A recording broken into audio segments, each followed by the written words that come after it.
สบายดีวันนี้ก็จะมารีวิวคือเก่าเนาะให้ดีงามๆเนาะ700,000เก่าเนาะสบายดีก็จะประมาณนี้เลยเนาะเจ้าจะเข้าไปเบิ่งทางด้านสกินปืนกันเลยเนาะ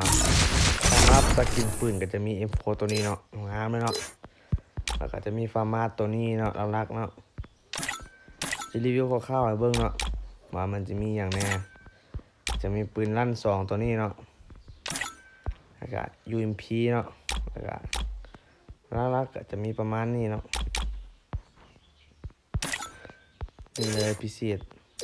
ซองยาวตัวนี้เนาะเลี้ยว6เนาะ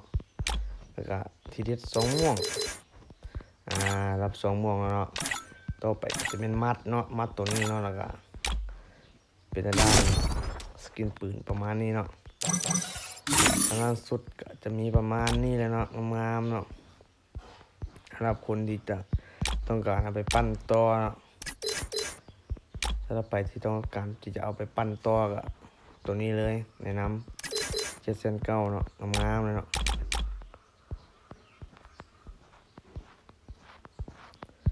สำหรับทรงสำหรับเสื้อก็จะมีงามประมาณนี้เลยเนาะ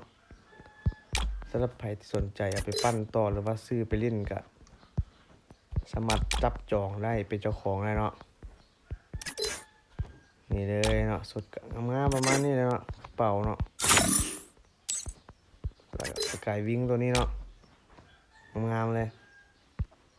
ครับท่าทางก็ประมาณนี้เนาะค่าจังเดียวเนาะเปิดโตเนาะไอดีนี้เนาะมีคุ้มให้ใส่ครับงามเนาะคุ้มราคาเนาะมีปืน6อันนึงเนาะถ้าไปสนใจมีจะว่าทักเฟซมาเลยหรือว่าทักเบอร์มาก็ได้นะเราจะทิมเบอร์ WhatsApp กับ Facebook ให้เด้อโอเคจัดไปตามนั้น